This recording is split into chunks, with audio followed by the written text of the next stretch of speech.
Episode 1. The Letter in Her Dead Father's Bible. Catalina found the letter on a Wednesday inside her father's Bible, the one he never let anyone touch, the one that still smelled like incense and wood smoke 15 years after his burial. It was tucked between pages 1167 and 1168, right at the book of Revelation, pressed flat, perfectly centered, as if it had been waiting, not hidden, preserved. She almost didn't open it. There was no stamp, no sender, only a name written on the envelope in faded, shaking script. Humanicia. Her mother, the nun who vanished in 1999, the woman no one dared speak of in full sentences, the ghost no one ever confirmed. Inside, the paper was yellowed but unwrinkled, the handwriting sharp. No greeting, no introduction, only this: the child must come home. The vows were never broken. And below it, a seal, not wax, not ink, ash, pressed into the parchment like a fingerprint from something that had burned, but still remembered how to hold. She read it 5 times, then folded it twice, then hid it under her shirt. The words kept echoing in her bones long after. The child must come home. She drove south that night, through winding roads, past villages that seemed older than maps, until the mountains thinned, and the sky grew heavy with silence.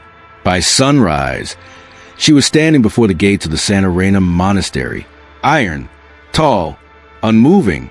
Beyond them, silence, no birds, no rustling leaves, only the sound of her own breath, and the faint ringing of a bell, one single chime, like someone inside knew she'd arrived. She raised her hand to knock, but the gate creaked open before she touched it. No one on the other side, just a long stone path, overgrown, cracked. At the end of it, the monastery, unchanged, exactly like the photo she found in her father's wallet when she was 11, except one thing.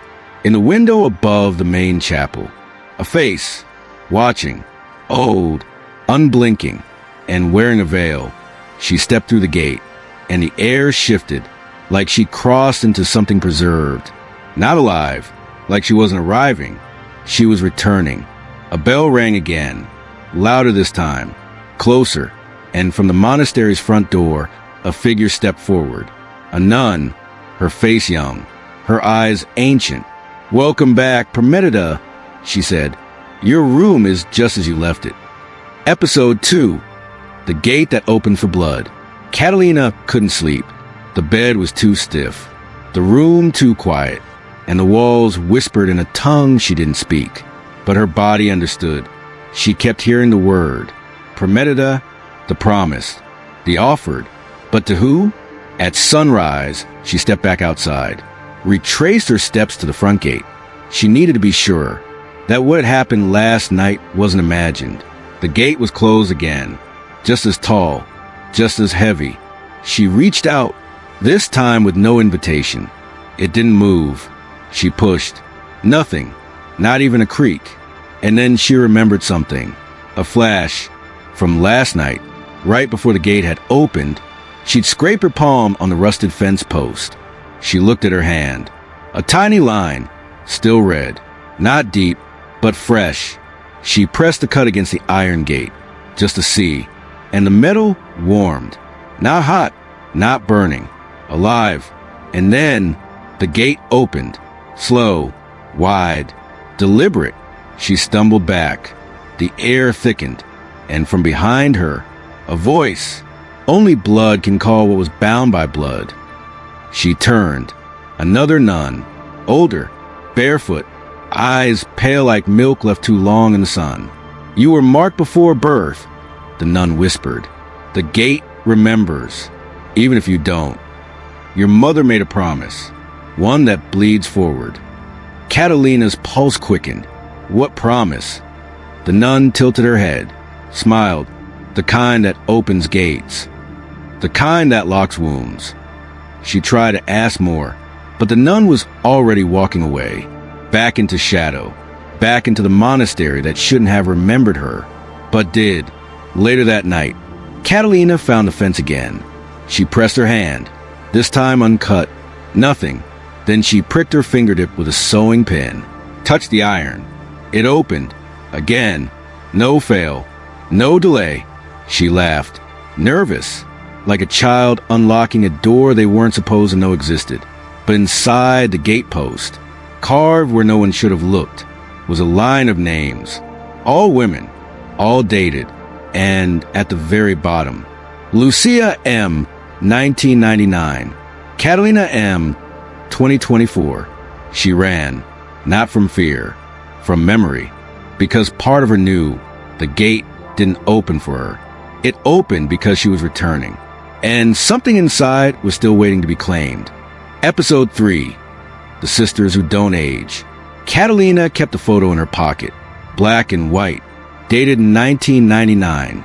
14 nuns standing in the cloistered courtyard, holding candles. In the middle, her mother, Lucia, eyes cast down, pregnant, very pregnant. And beside her, a young novice named Sister Renata.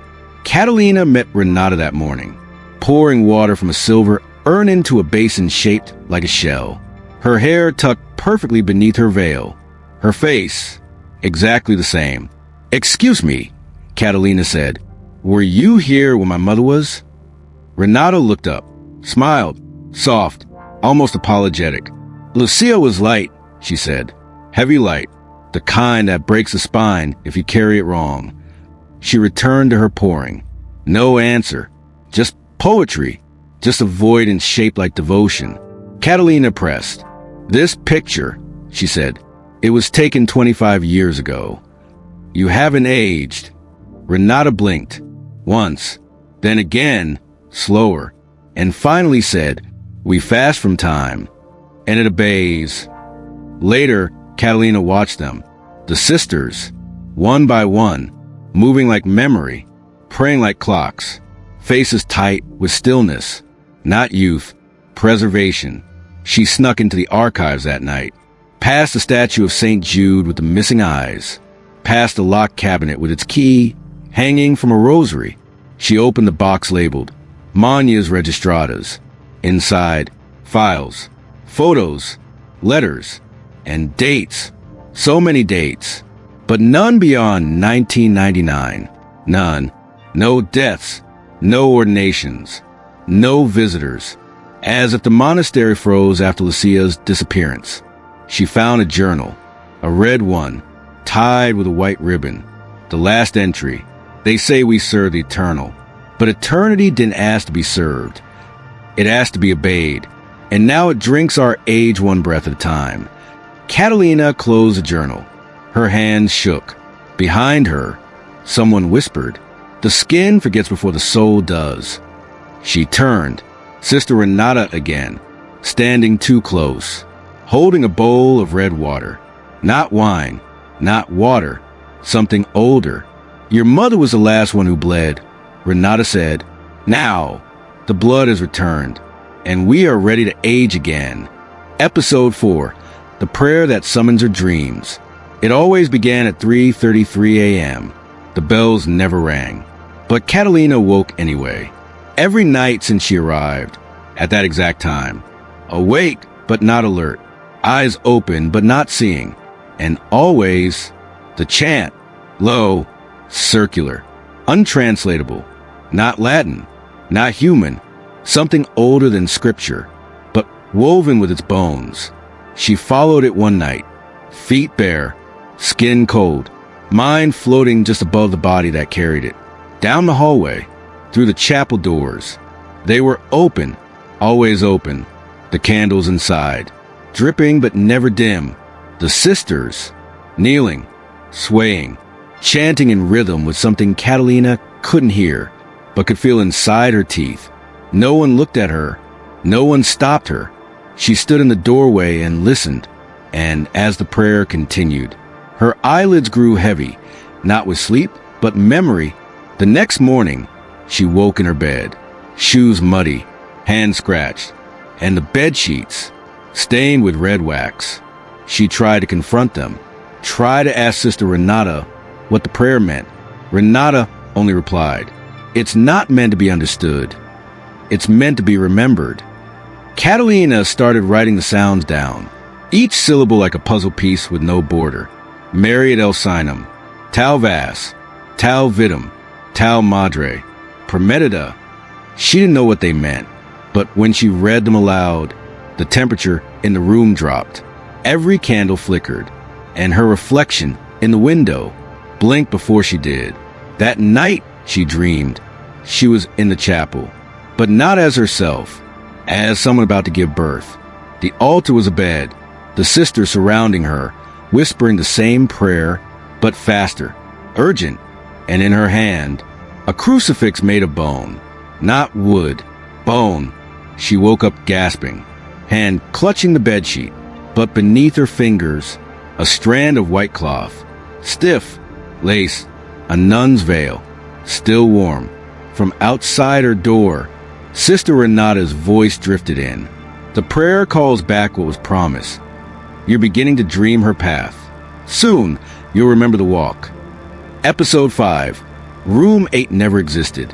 The door was unmarked, but the number was there, faint, like it had been scratched into the wood and scrubbed away 1,000 times. 8!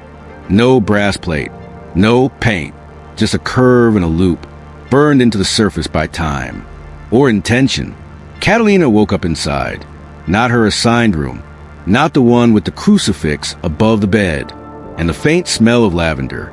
This one smelled of iron, of milk, of something that had once tried to grow here, but wasn't allowed to. The walls were covered in fabric. Pale blue, like a nursery trying to disguise itself as a cell. A dresser stood crooked near the window. One drawer pulled halfway out. She opened it. Inside, a veil, a broken rosary, and a single candle stub with name carved into the wax. Lucia. She froze, fingers trembling. Her mother's room? But that was impossible. The monastery only had 7 sleeping chambers. They told her that on day 1. She saw the ledger. 7 keys, 7 names. No room 8. She stepped into the hallway, looked left, then right. No one. She paced, counted the doors. 7, all lined up, no 8 between them. But when she turned back to look, room 8 was gone. Just wall, smooth, unbroken, as if she'd imagined the door. That night, she snuck into the archivist's quarters, found the blueprints, dated 1924, renovated 1951. No room 8, no Lucia listed as resident, but under the renovation notes, partition sealed, function converted, purpose containment. She felt the blood drain from her hands, ran back to the hallway, pounded on the wall where room 8 had been. Nothing. No echo. No shift. Only a soft creak behind her. Sister Renata, watching, silent. Room 8 never existed, Catalina said, shaking. I slept there. Renata tilted her head, smiled gently. Some doors only open when the memory's ready. You're remembering her now, so she's remembering you. Catalina turned back to the wall, pressed her palm against it. It felt warm, alive, and just before she pulled away, it pulsed. Once, like a heartbeat. She whispered, "What did you do to her in that room?" And from the wall, a voice answered. Not her mother's, not the boy's, her own, but younger, softer. They promised to keep me safe, so they locked me inside her. Episode 6. The Chapel That Bleeds. She returned to the chapel at midnight. No one told her to, but her feet moved like they'd been summoned. The candles were already lit, 12 of them, arranged in a circle around the altar, dripping slowly, like they wept for something buried underneath. The air smelled different, still incense, but layered with copper, like a cut that wouldn't clot. She approached the altar, wooden, old, covered with linen that had once been white. Now, stained red, not spilled wine, not ritual, blood, fresh, still warm when her fingers touched the edge.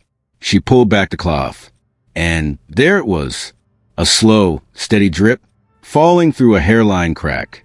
In the center of the altar, she followed it, kneeled, ran her fingers along the base.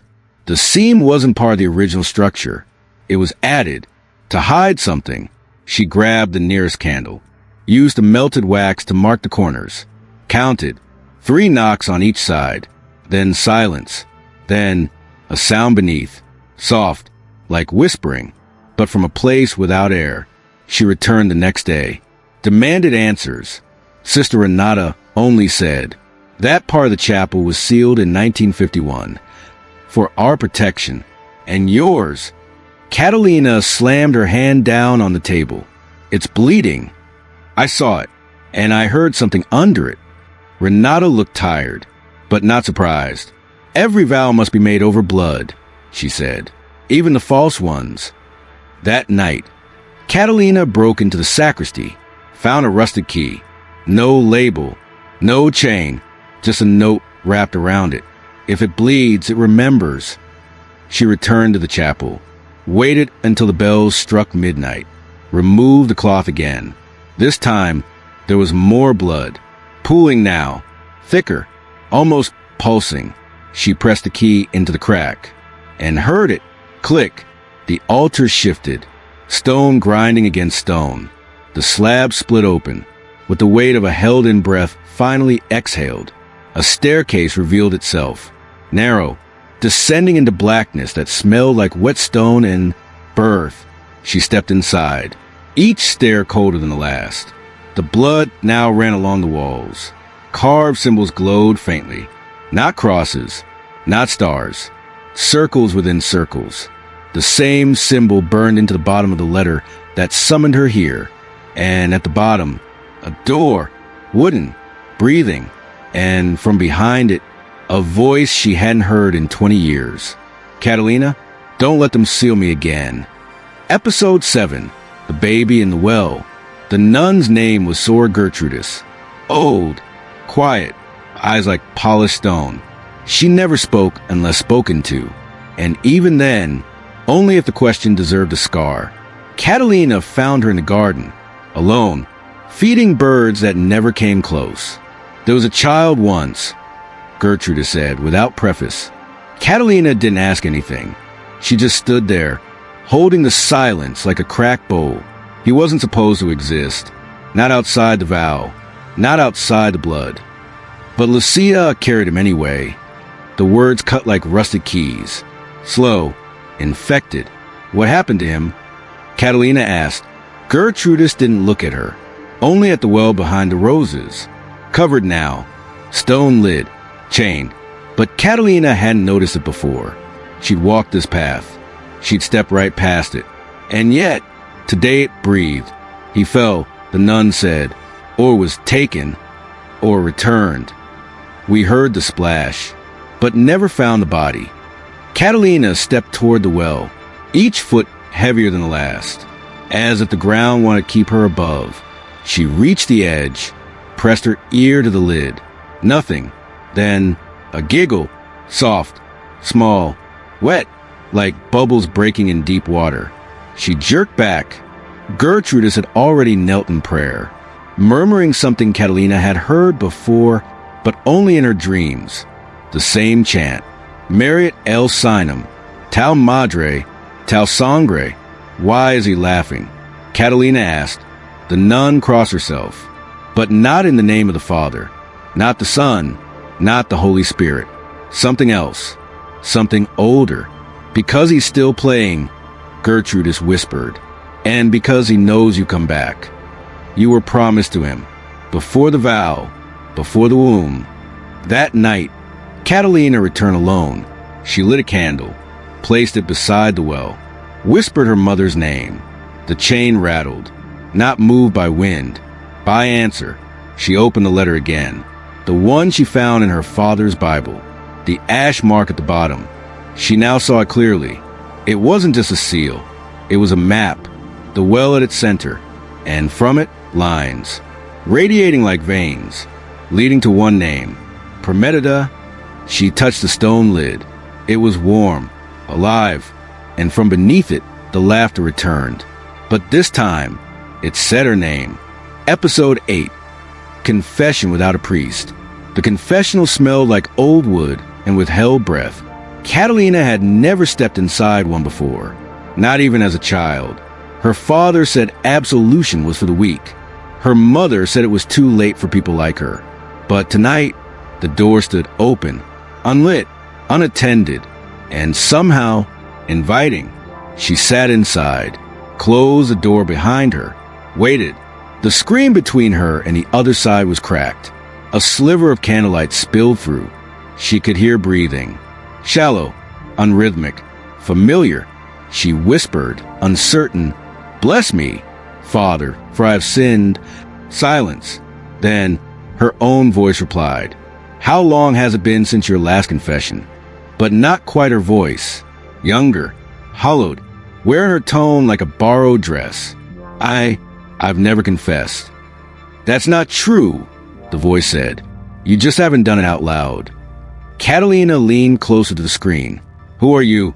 The voice answered without pause. "The one who carried what you buried. The one who bled when you dreamed." Her fingers gripped the edge of the wood.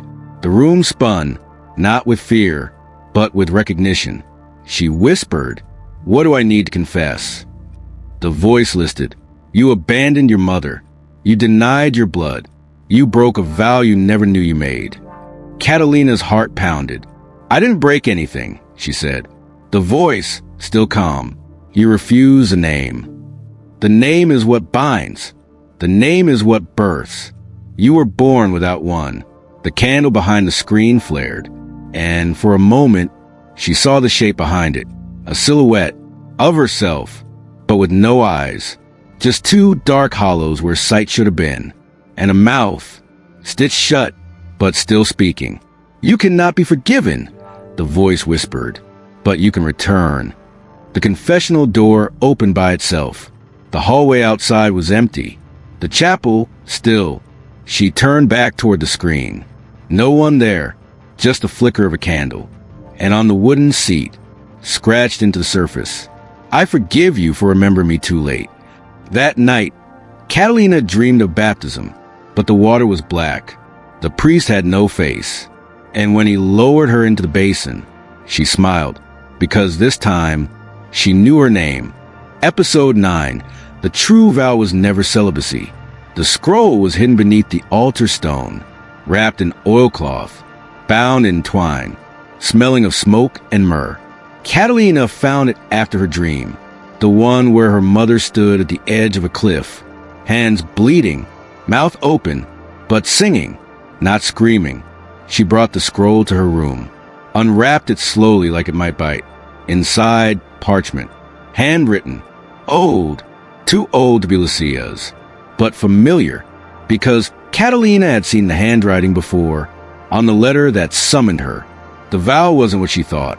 Not celibacy, not silence, not poverty.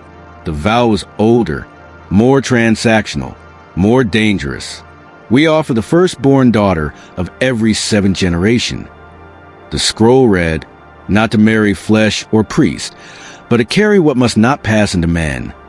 The womb is not sacred for its barrenness, but for its ability to hold what heaven won't and hell cannot keep." Catalina read it twice, then 3 more times. Every word cut deep in the last, not because it was blasphemous, because it made sense. Her mother had not broken a vow. She had fulfilled it.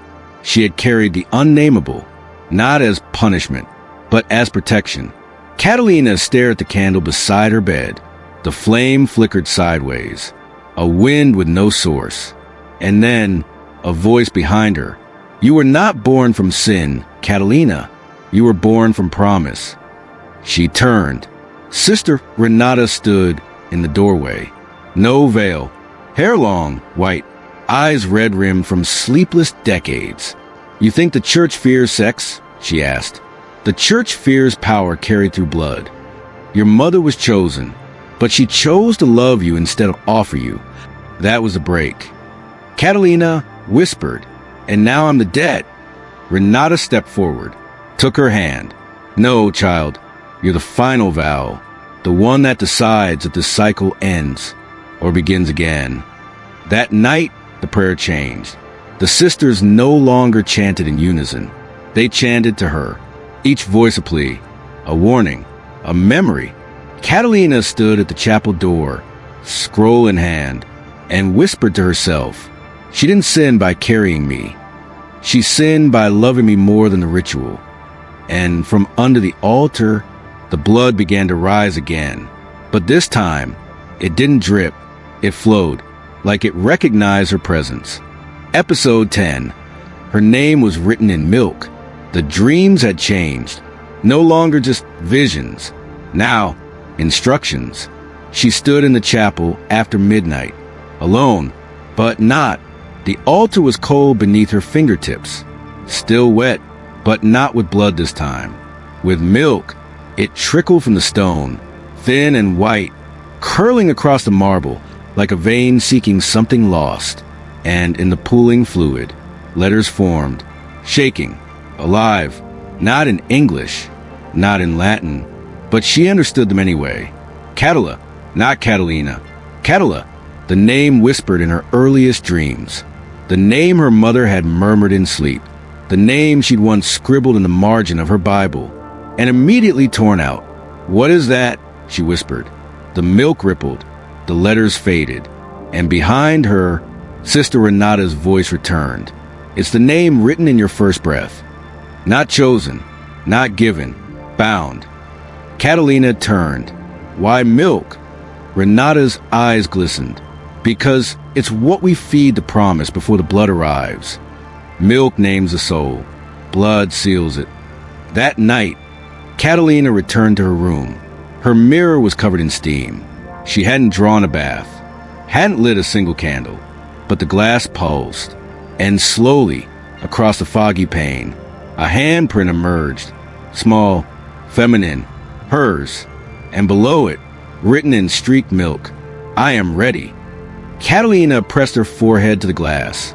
From the other side, a second forehead met hers, warm, breathing, and inside her skull, a voice said, "Now remember what you promised before they gave you form."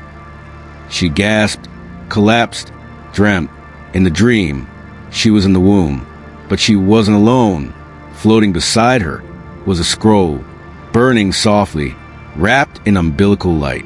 On it, her name, not written in ink, but milk, feeding the words, growing them. When she woke, she could taste it on her tongue. Sweet, old, like memory turned liquid. She looked at her hands, and for the briefest second, the skin across her palms held the letters of the name again, not carved, not tattooed, just appearing, like the body was remembering what the mind still feared. Her name had never belonged to her. It belonged to the vow that now whispered, milk to claim, blood to keep, name to awaken. Episode 11. Her mother never died. There was a door Catalina had never seen, even though she'd walked past it every day.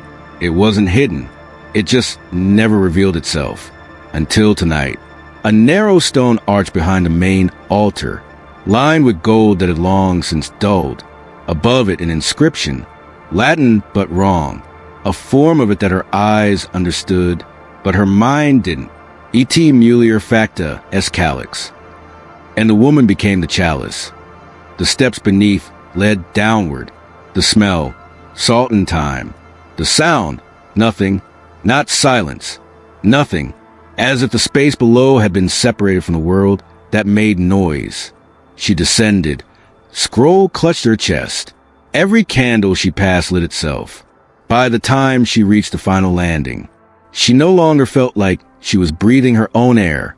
In the center of the chamber, a chair, not a throne, not a pew, something between, carved from bone and ashwood, wrapped in fabric that shimmered without light. And in it, Lucia, her hair white, face serene, eyes open, watching, alive. Catalina fell to her knees. "You're here," she whispered. Lucia didn't blink, didn't smile, but her voice filled the chamber anyway, like water flooding a closed room. "I have always been here." The vow was not death, daughter. It was transformation. Catalina crawled forward. "They told me you died, that you gave birth to something you couldn't carry." Lucia finally blinked. Slow, heavy. I didn't carry it. I welcomed it. She gestured to the scroll in Catalina's hands. That's not a record. It's a contract. Each generation, one daughter of the bloodline opens her body, not the birth, to contain.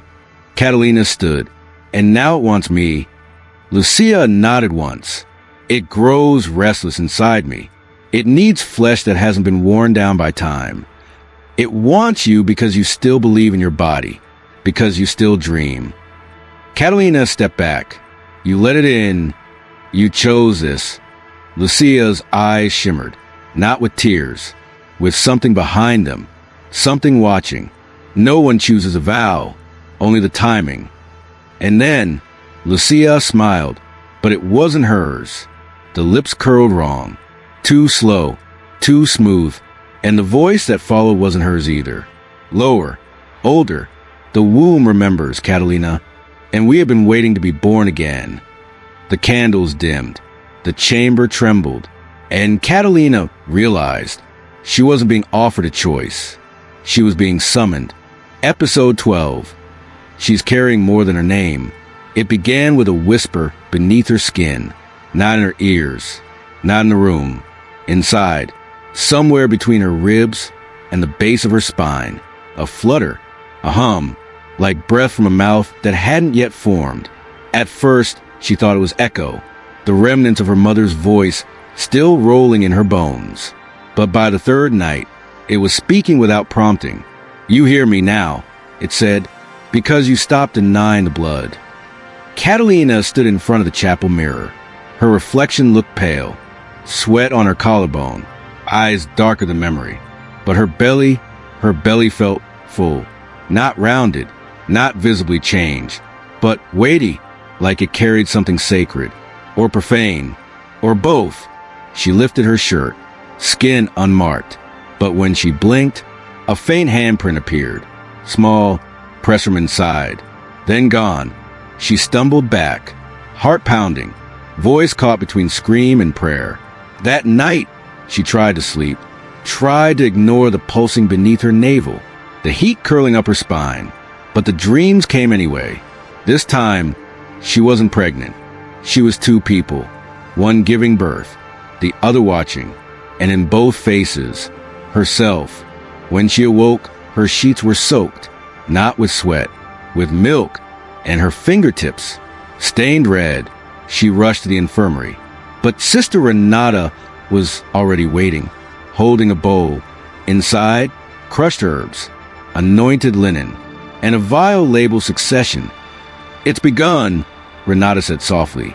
Catalina shook her head. There's nothing inside me. Renata stepped forward, took Catalina's wrist, placed her palm flat against her abdomen, and whispered, Say her name. Whose? Yours. The one she gave you before she gave you to the world. Catalina closed her eyes, and from within, the voice answered for her. Catala, the name she'd heard in her mother's chant. The name not on any document.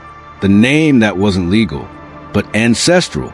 And with the name came a wave, a contraction, but not physical, spiritual, like her soul was tightening around something preparing to be born. She collapsed. Renata caught her. It's not a baby, the nun whispered. It's the remembrance. You are the vessel, yes, but you're also the lock. What happens if I break? Renata kissed her forehead. Then it walks free, not as a god, not as a demon, but as your inheritance. And Catalina finally understood. She was never chosen to carry life. She was chosen to carry memory. But some memories grow teeth. Episode 13. The midnight mass that wasn't meant for God. The bells rang at midnight. Not by hand, not by mechanism. They rang because the air had changed. Thicker, sweeter, heavy with something not quite smoke, not quite blood. The sisters wore white. Not black, not mourning robes. Ceremonial, lined with thread the color of rusted gold, etched in symbols not from any known scripture. Catalina stood in the hallway, barefoot, trembling, but not from fear, from memory. The chapel glowed, not from candles, from within the walls, as if the stone itself had begun to remember light. The pews were gone, cleared. In their place, a circle of salt, and in the center, a slab, not marble, not wood, something alive. It pulsed when she approached. Sister Renata met her at the entrance. "Are you ready?" she asked. Catalina nodded, not because because there was nowhere left to run. The gates wouldn't open. The rooms had vanished. Even the sky looked closer tonight, as if the heavens themselves had bowed to watch. "This isn't for God, is it?" Catalina whispered. Renata's expression didn't change. "It's older than God. It remembers before the word, before the light, before the law." Catalina stepped inside the circle. The salt sparked. The slab exhaled. She lay down. The stone fit her, as if carved for her shape. Her blood, her breath. The sisters began to chant. The same words from the scroll. The same rhythm from her dreams. But now, she understood them. They weren't summoning. They were unlocking. Inside her chest, something stirred. Not pain. Opening. Not flesh. Time. Lucia entered last. Her face blank. Her eyes full. She placed a hand on Catalina's head. Whispered the final line of the vow. "Let what was sealed be seen." The air went still. The world inhaled. And Catalina's body arched. Once. Twice. And then, something left her. Not a scream. Not a shape. A light, dark at its core. Bright on its edge. Like a halo made of eclipse. It rose from her mouth. Hung above the altar. And the sisters fell to their knees. Not in worship. In relief. The vow was fulfilled. The Prometida had returned the vessel. And in that moment, Catalina realized she had not been chosen to carry the darkness.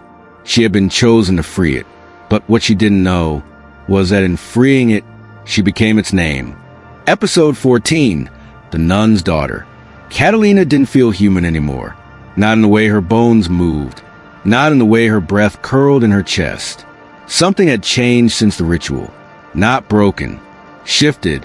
She walked the monastery halls like someone returning to a home she had once burned down. Everything looked the same, but the walls leaned indifferently. The shadows bowed in recognition. Sister Renata avoided her now, as did the others. No words, only lowered eyes and trembling hands. Not fear, reverence. Catalina found Lucia in the garden, no longer radiant. A husk, breathing but borrowed, her face drawn like parchment too close to flame. "Why didn't you tell me?" Catalina asked. Lucia looked up. The wind moved her hair, but not her mouth. She didn't speak. She sang, soft, in the tongue of the vow.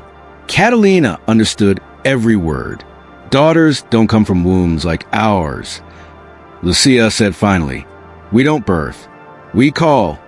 We are not mothers. We are mirrors." Catalina stepped closer. "So I was never born?" Lucia's eyes were full of ash. "You were remembered." When a vow cracks, something always climbs through. This time it was you. "Then what am I?" Catalina asked. Lucia smiled. "You're the daughter of the vow, but not mine. You're the vow itself in flesh." Catalina stumbled back. The world tilted, not because it was wrong, because it made sense. Every dream, every bleeding wall, every memory she never lived. She wasn't walking through her mother's past. She was walking through her own becoming. She had not been sent to close a circle. She was the circle, the daughter, the womb, the key, and now the door. That night, she stood before the mirror in her room. The reflection didn't mimic her anymore. It moved slightly faster, smiled a little too long, and whispered before vanishing. "Now you understand. You don't belong to blood. Blood belongs to you." In the hallway, the bells rang. Not for prayer, not for death, for arrival. Episode 15, Prometida. The monastery was silent, not empty, fulfilled. The sisters no longer walked the halls. No chants, no veils, no shadows that didn't belong. The salt had faded. The scrolls burned. The altar sealed itself with a breath that sounded like Amen. Catalina stood in the courtyard, barefoot, veilless, no longer a visitor, not even a vessel. She was the vow, realized. Lucia had vanished with the morning, not dead, not ascended, just returned to where all promises go, once they're honored in full. Catalina didn't cry. She knelt in the dirt, hands pressed against the stones her mother once laid her head upon, and she whispered, I am the first who remembers, and the last who must carry. Inside her chest, there was no longer a voice. There was chorus, dozens, centuries deep, not haunting her, rooting in her. She walked the front gate, placed her hand on the iron. The rust lifted at her touch. The hinges groaned, not from resistance, but reverence. The gate swung open.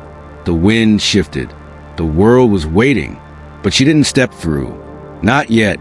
The vow had one final breath to give, and she was it. She turned to face the monastery one last time. The stone glowed faintly, not with light, with memory, with completion. She whispered the vow in full, not aloud, but with her blood, and the walls echoed. Prometida, not born, not made, remembered, not given, not taken, fulfilled. She stepped out beyond the gate. The grass did not bend beneath her feet. The sky did not darken. The world did not collapse. Because the world had been waiting for her, not the daughter of a nun, not the child of a ritual, not the product of a womb, but the vow itself, walking. Somewhere, a woman would soon dream of a child with Catalina's eyes, and that child would not come from within her. She would arrive, already formed, already known, already carrying a name no one taught her, but she always remembered.